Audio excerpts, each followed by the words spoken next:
Assalamualaikum warahmatullahi wabarakatuh. Selamat pagi, salam sejahtera bagi kita semua.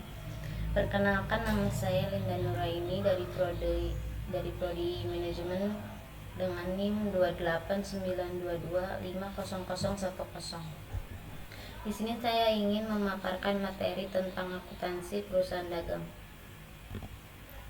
Apa sih itu perusahaan dagang? Perusahaan dagang adalah perusahaan yang bergerak dalam penjualan dan pembelian tanpa mengolah ataupun mengubah sifat produk.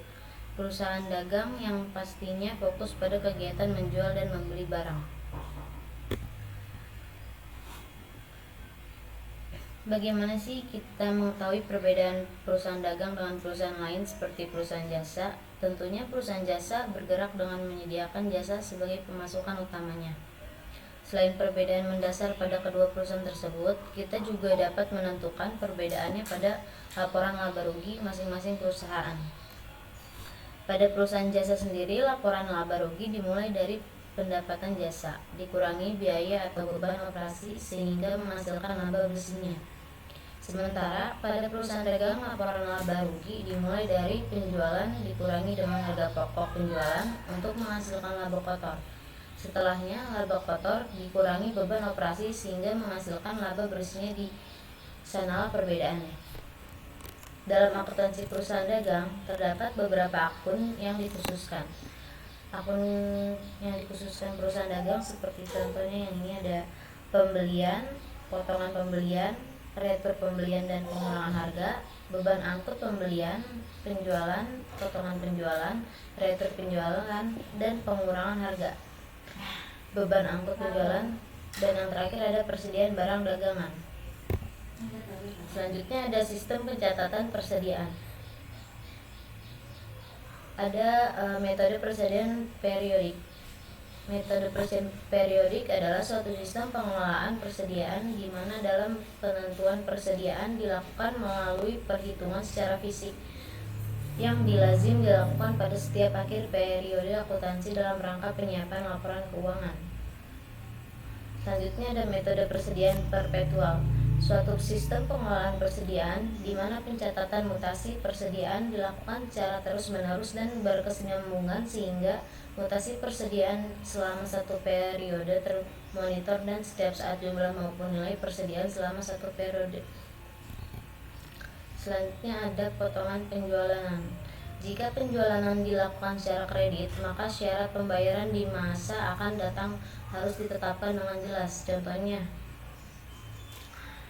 2/10 N/30 artinya adalah akan diberikan potongan 2% jika pembayaran dilakukan 10 hari sesudah tanggal faktur, tapi tidak melewati 30 hari sejak tanggal faktur.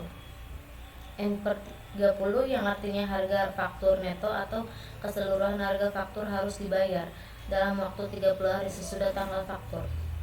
Dan yang terakhir ada N10/EOM artinya faktur harus dibayar dalam waktu 10 hari sesudah akhir bulan, dihitung dari bulan yang tertulis pada faktur.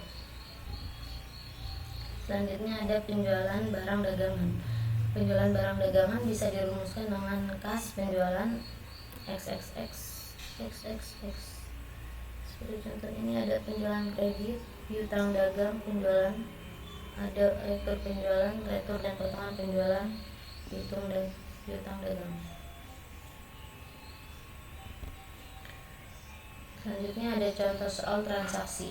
Di sini ada contoh soal transaksi pembelian tunai persediaan. Ada juga transaksi pembelian kredit persediaan.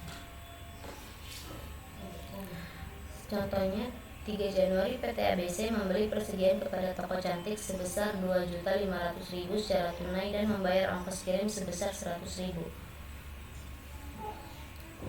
Jurnal laporannya sepertinya ada tanggalnya 3 Januari, keterangan pembelian kas, pembelian persediaan secara tunai, ada ongkos kirim pembelian kas, memberi tunai ongkos kirim. Jadi kredit. Selanjutnya ada contoh soal transaksi penjualan tunai dan kredit. Seperti ini contohnya. Jadi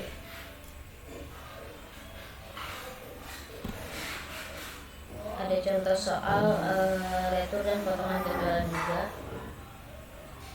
Contohnya seperti ini. Ada contoh pencatatan transaksi, bisa dilihat contohnya seperti ini.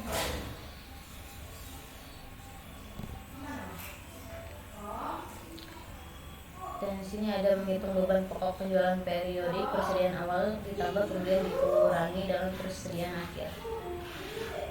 Contohnya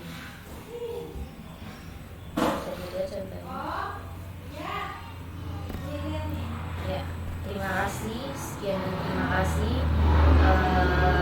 pemaparan materi saya kali ini. Kurang lebihnya mohon maaf. Wassalamualaikum warahmatullahi wabarakatuh.